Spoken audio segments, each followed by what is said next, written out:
A.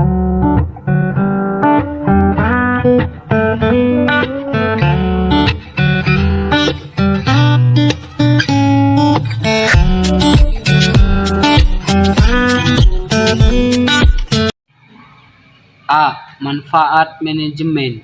Di era globalisasi ini, persaingan bisnis yang semakin tajam mengharuskan kita A. Manfaat manajemen. Di era globalisasi ini, persaingan bisnis yang semakin tajam mengharuskan kita mengubah bentuk organisasi yang cenderung berbeda dengan masa lampau. Bentuk organisasi yang modern, fleksibel, dan tangguh terhadap perubahan lingkungan merupakan bentuk organisasi yang diharapkan pada masa sekarang ini. Untuk itu, organisasi membutuhkan manajemen yang baik, di mana seluruh anggota organisasi berusaha menerapkan semua konsep manajemen yang mengarah pada perbaikan terus-menerus. Unsur-unsur manajemen adalah manusia, uang, mesin, metode, bahan baku material, dan pasar market. B. Fungsi-fungsi manajemen. Fungsi manajemen adalah tujuan dari aktivitas manajemen yang diinginkan atau dicapai oleh manajer. Secara umum, fungsi-fungsi manajemen tersebut memiliki kesamaan, yaitu fungsi perencanaan, perorganisasian, penggerakan, dan pengawasan. Fungsi-fungsi manajemen adalah universal dan digunakan untuk perusahaan-perusahaan besar, kecil, maupun multinasional, organisasi kemasyarakatan, dan sebagainya. Fungsi-fungsi manajemen dibagi menjadi 5, yaitu yang pertama, perencanaan atau planning. Perencanaan merupakan proses memutuskan tujuan-tujuan apa yang akan dicapai selama periode waktu mendatang, dan apa yang akan dilakukan agar tujuan-tujuan tersebut dapat tercapai. Yang kedua, perorganisasian atau organizing. Perorganisasian merupakan penyusunan struktur organisasi yang sesuai dengan tujuan perorganisasian dan sumber daya perorganisasian dan lingkungan tempat organisasi berada. Yang ketiga, penyusunan kepegawaian atau staffing. Penyusunan kepegawaian merupakan cara pengolahan sumber daya manusia agar para karyawan dapat bekerja secara efektif. Penataan staf merupakan salah satu fungsi manajemen yang berkaitan dengan identifikasi kebutuhan karyawan. Saya akan meneruskan Siti Nurhalifa. 4. Penggerakan atau aktuasi. Penggerakan merupakan tindakan yang mengusahakan agar semua kelompok aman dan memulai pekerjaannya dengan senang hati untuk menyelenggarakan tugas pekerjaannya hingga selesai sesuai dengan tujuan yang ditetapkan. Fungsi penggerakan adalah sebagai berikut: 1. Mengikuti perintah manajer atau pemimpin sesuai tujuan. 2. Untuk melakukan sesuatu sesuai dengan kemampuan seseorang. 3. Agar orang lain menyukai tugas atau pekerjaannya. 4. Supaya orang lain dapat memelihara meningkatkan kesetiaannya. 5. Agar orang lain dapat menanam, memelihara, dan memupuk rasa tanggung jawab. 5. Pengawasan atau controlling. Semua fungsi manajemen yang telah diuraikan tidak akan efektif jika tanpa pengawasan. Pengawasan adalah penemuan dan penerapan cara dan peralatan untuk menjamin bahwa rencana yang dilaksanakan sesuai dengan yang telah diterapkan. Pengawasan dapat berarti positif atau negatif. Pengawasan positif mencoba untuk mengetahui apa tujuan organisasi dicapai dengan efisien dan efektif. Pengawasan negatif mencoba untuk menjamin bahwa kegiatan yang tidak dapat diinginkan tidak terjadi atau tidak terulang kembali. Jadi yang dapat disimpulkan bahwa pengawasan memberikan manfaat supaya tujuan organisasi dapat dicapai dengan efisien, serta kesalahan, penyimpangan, dan kegiatan yang tidak diinginkan tidak terulang kembali. Fungsi pengawasan. Fungsi pengawasan mencakup 4 unsur sebagai berikut. 1. Penerapan standar pelaksanaan. 2. Penetapan ukuran-ukuran pelaksanaan. 3. Pengukuran pelaksanaan nyata dan membandingkan dengan standar. 4. Pengambilan tindakan koreksi jika pelaksanaan menyimpang dari standar. Cara pengawasan. Pengawasan dapat dilakukan dengan berbagai cara, diantaranya membandingkan hasil pekerjaan dengan standar. 2. Mengecek apakah dana yang tersedia digunakan sebagaimana mestinya atau tidak. 3. Memanfaatkan data statistik. 4. Meminta laporan hasil kegiatan baik laporan tertulis maupun lisan. Observasi. 5. Melakukan audit pada bidang kepegawaian, logistik, dan finansial, serta observasi langsung. Manfaat manajemen. Pada dasarnya semua organisasi membutuhkan manajemen. Organisasi modern seperti saat sekarang memerlukan peranan manajemen, karena tanpa manajemen semua rencana yang telah diterapkan perusahaan tidak akan dapat berjalan dengan lancar. Menurut Tehani Handoko, terdapat 3 alasan utama mengapa manajemen dibutuhkan. 1. Untuk mencapai tujuan. Manajemen dibutuhkan untuk mencapai tujuan baik perusahaan maupun pribadi. 2. Untuk menjaga keseimbangan antara tujuan-tujuan yang saling bertentangan. Tujuan yang terdapat dalam satu organisasi tidak hanya satu, tetapi mencakup banyak tujuan, baik tujuan pribadi maupun kelompok. Manajemen membantu menciptakan keseimbangan di antara tanggung jawab di antara tujuan-tujuan tersebut. 3. Untuk mencapai efisien dan efektif. Efisien merupakan kemampuan untuk menyelesaikan suatu pekerjaan dengan benar, sementara efektivitas merupakan kemampuan untuk memilih tujuan dan peralatan yang tepat untuk mencapai tujuan yang telah ditetapkan. Tingkat-tingkat manajemen. Ada beberapa tingkat manajemen sebagaimana dikemukakan oleh Niklas dan MC Hugh 1997. Tingkatan-tingkatan manajemen tersebut antara lain sebagai berikut.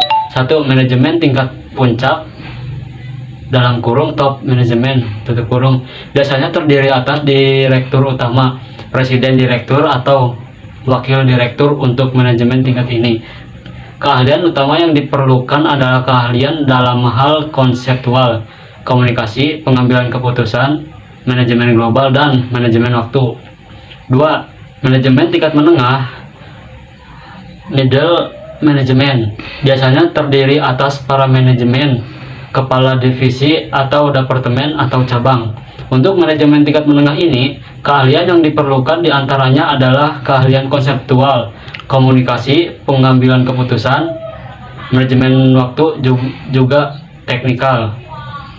3. Manajemen supervisi atau tingkat pertama, supervisory or first line management, biasanya terdiri atas para supervisi, ketua kelompok, dan sebagainya. Keahlian utama yang perlu dimiliki adalah keahlian komunikasi, pengambilan keputusan, manajemen waktu, dan teknikal. 4.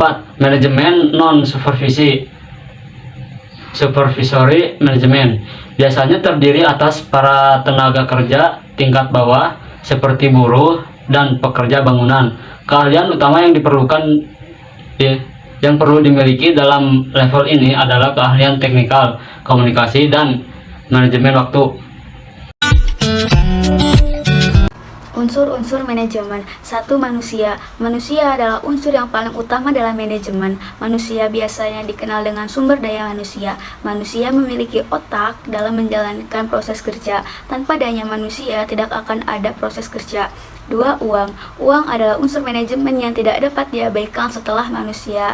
Uang dinilai penting untuk menjalankan suatu lembaga, organisasi, atau perusahaan. Tanpa tersedianya uang, suatu proses kerja tidak akan bertahan lama dan sulit untuk berkembang. 3. Mesin-mesin. Pada suatu sistem kerja dibutuhkan adanya mesin-mesin yang dapat mendukung jalannya pekerjaan. Dengan mesin-mesin dapat menunjang kelancaran proses kerja sehingga pekerjaan menjadi efektif dan efisien. 4.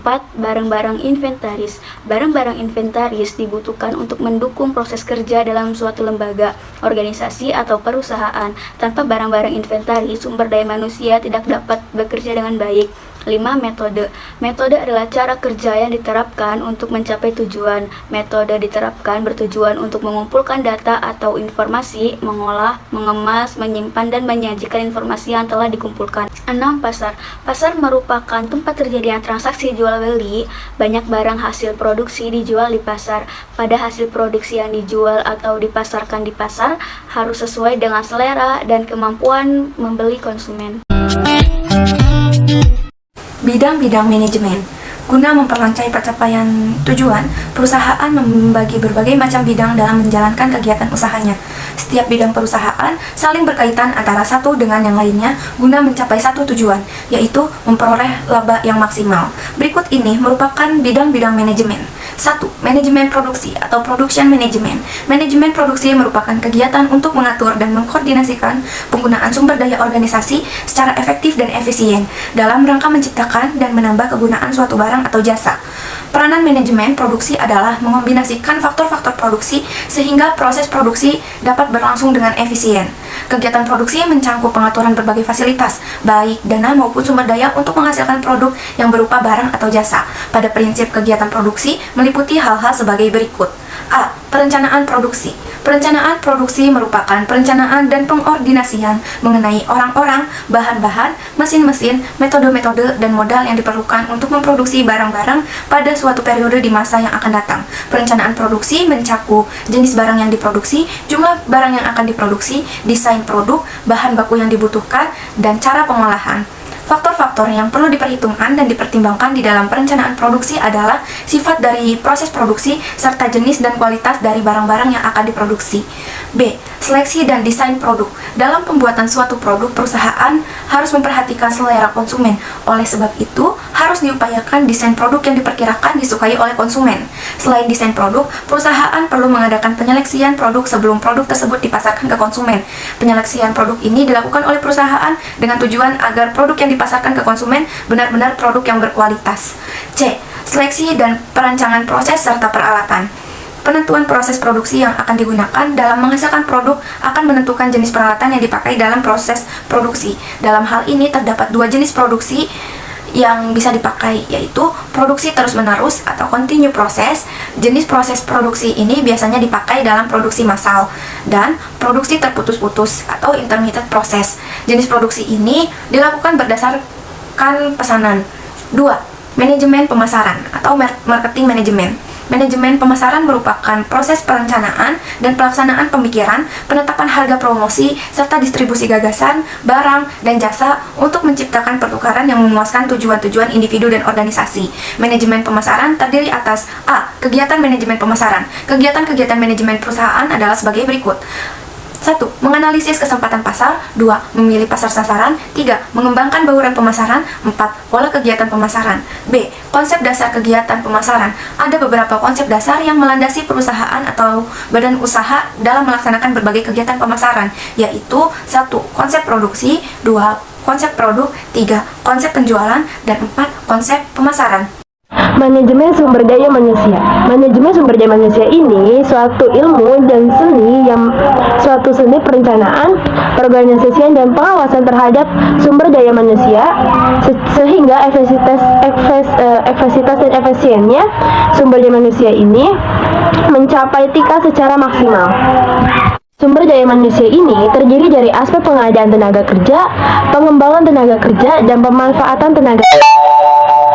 Pengadaan tenaga kerja ini yang dibutuhkan oleh sebuah organisasi yang dilakukan secara kualitatif maupun kuantitatif.